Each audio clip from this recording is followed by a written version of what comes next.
Euh, je vais présenter un petit peu sur quoi je travaille. Alors, ça peut s'apparenter à un diaporama de vacances. Il y a beaucoup de photos, mais je vais passer rapidement. L'idée, c'était un peu de se poser un petit peu la question du retour dans les archives pour essayer de comprendre un petit peu ce qui s'est passé dans les communautés du 19e siècle. Euh, Finalement, si vous allez un petit peu, les communautés utopiques américaines sont un peu partout et nulle part quand on se promène dans le Midwest américain ou même sur la côte Est, où on va trouver un certain nombre de musées, d'écomusées, de musées sociaux, là, comme la colonie icarienne de Corning dans l'Iowa. On va retrouver un certain nombre de lieux de mémoire, en fait, de cimetières qui ont été réaménagés.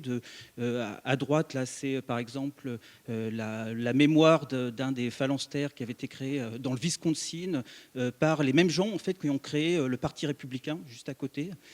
Qui était à l'époque était un parti progressiste. Et puis on va trouver au milieu de Carrefour, dans un coin totalement perdu du New Jersey, une plaque commémorative du phalanstère qui a duré plus longtemps aux États-Unis, une dizaine d'années, qui avait été une réussite économique et avait été disparue par le feu en 1854.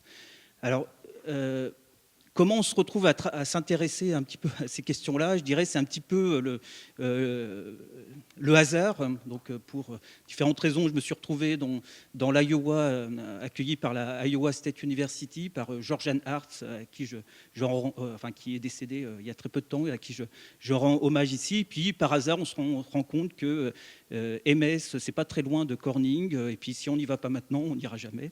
Et donc, on envoie un message à la French Icarian Foundation, et puis ils disent très bien, venez, je vais vous organiser une réunion avec les descendants. Donc on arrive, et puis on se rend compte, en fait, on se retrouve à un endroit, on a loué un pick-up, et puis on a fait un peu de route dans la poussière, et puis on se retrouve à prendre le thé, des cookies avec des gens qui ont entre 70 et 90 ans, et puis qui vous racontent un petit peu leur histoire. Et là, ce qui finalement peut vous frapper, c'est que si vous avez un peu regardé ce qui s'est pu s'écrire sur ces communautés utopiques, je dirais on est un peu pris entre deux écueils. D'un côté, la condamnation finalement a priori d'un certain nombre de structures qui étaient vues comme autoritaires, et l'exemple type étant les communautés icariennes avec KB qui a été vu comme le père KB comme étant relativement autoritaire et réprimant la démocratie dans ces organisations-là. Et puis, de l'autre côté, des travaux très militants qui, au contraire,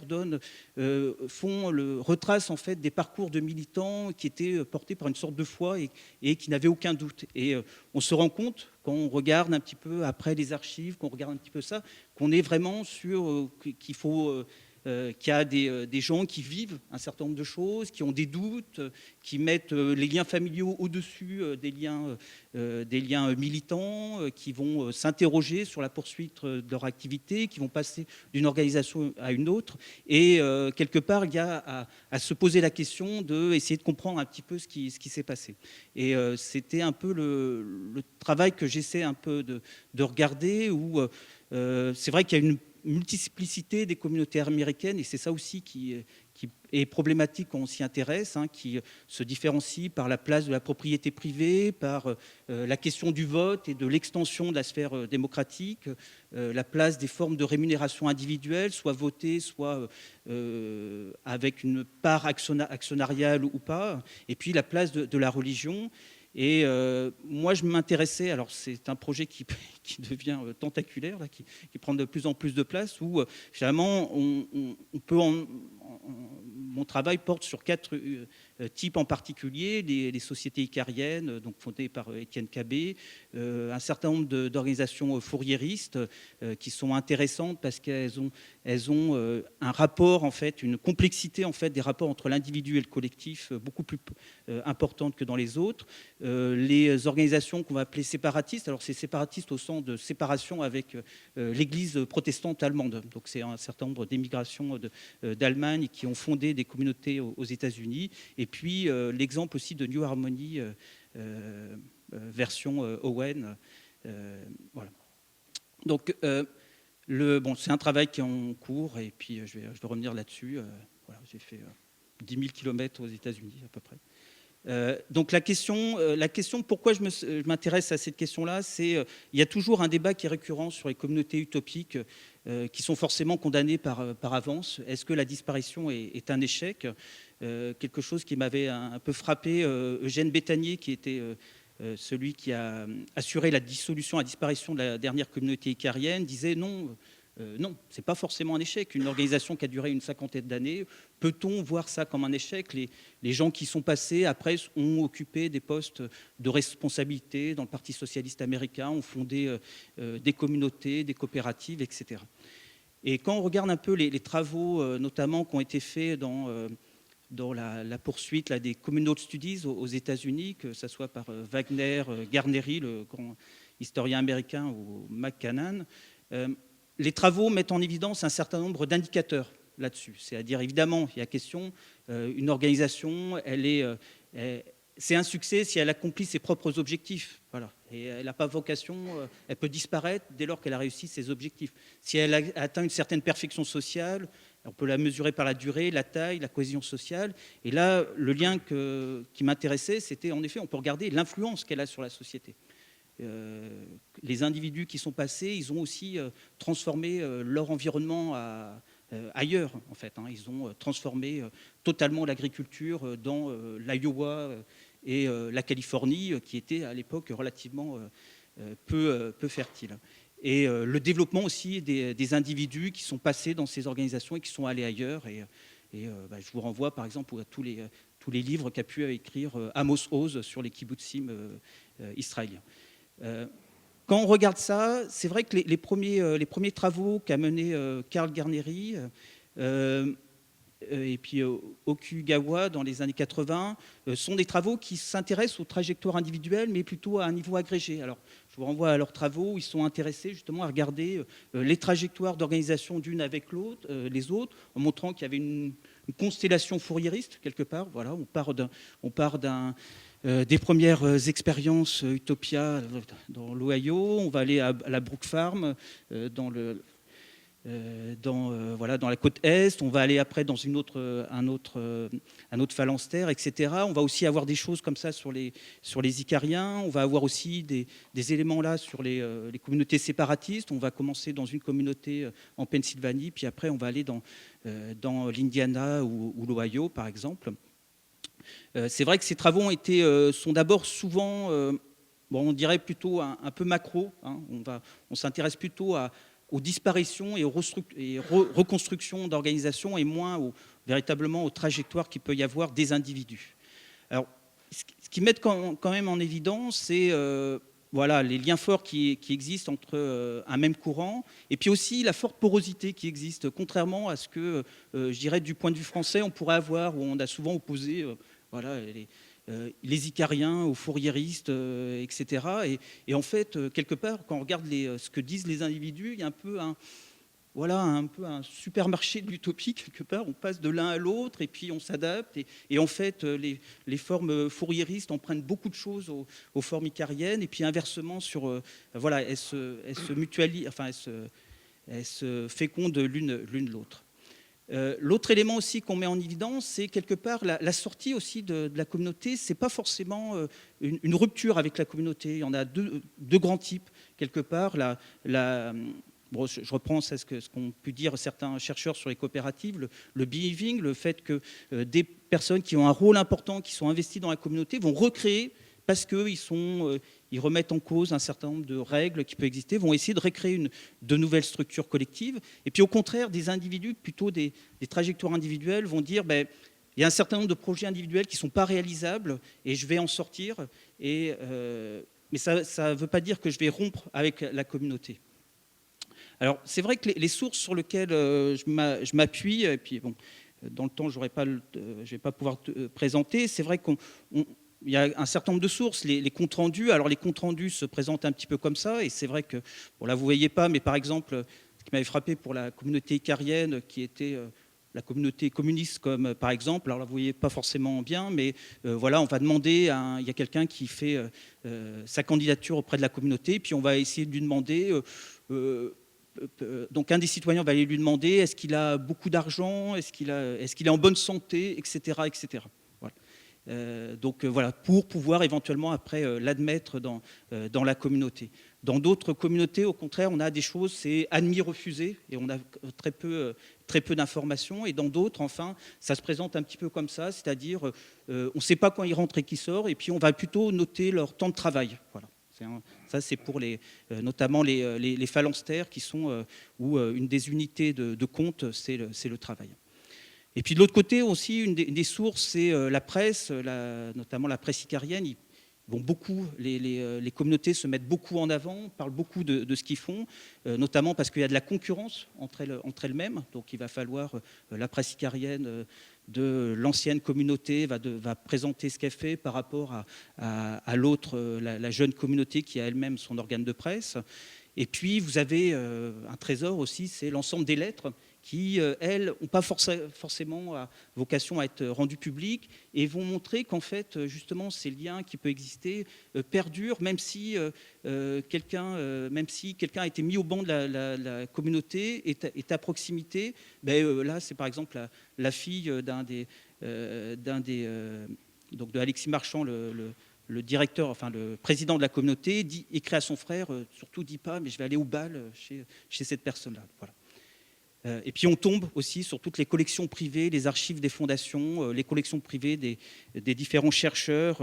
Il y a eu un boom jusque dans les années 70, et c'est vrai qu'on retrouve un petit peu toutes ces archives-là. Voilà, on passe un petit peu après toutes ces personnes qui sont malheureusement décédées. Alors, peut-être pour dire, les deux optiques sur mobiliser ces sources, quelque part, on a un peu soit une optique qui est plutôt ethnographique, on va s'intéresser à essayer de qualifier un peu les trajectoires, essayer de mettre en évidence que les sorties ne signifient pas nécessairement rupture, que les liens familiaux, et ça m'a beaucoup frappé en lisant, en essayant de retracer un petit peu ces lettres, existent au-delà des ruptures collectives, et puis qu'on a des exemples d'entrées et de sorties multiples. Alors il y a un très bel exemple de Massoulard, il y a une ligne dans le métron. Alors, j'ai toute sa biographie là. Donc en fait, il est justement, et on voit, c'est quelqu'un qui allait dans une communauté shaker, là, donc plutôt religieuse, et allait à Oneida, qui est une communauté communiste à tendance eugéniste, hein, c'est très particulier. Et puis après, s'est retrouvé dans la communauté icarienne, et puis écrit à Gaudin, voilà, pour dire voilà, j'ai fait ça, et puis Gaudin l'embauche, et puis va venir pour le familistère. Et après, pour retrouver ça, c'est difficile parce que finalement, le gendre de Gaudin, Prud'homo, qui a écrit sur les Icariens, c'est lui qui a récupéré tout ça. Et puis les archives se retrouvent à Amsterdam, voilà, par exemple. Donc on a des choses un peu comme ça. Et donc là, le travail, c'est en effet essayer de recomprendre un petit peu, mettre en contexte. Et on a un peu des trajectoires un peu différentes entre des familles qui ont une émergence forte au niveau de l'histoire sociale, vraiment là, le mouvement socialiste américain, la famille Marchand, et puis d'autres qui ont une influence plus au niveau économique, notamment sur la construction de la viticulture, la famille de Hay.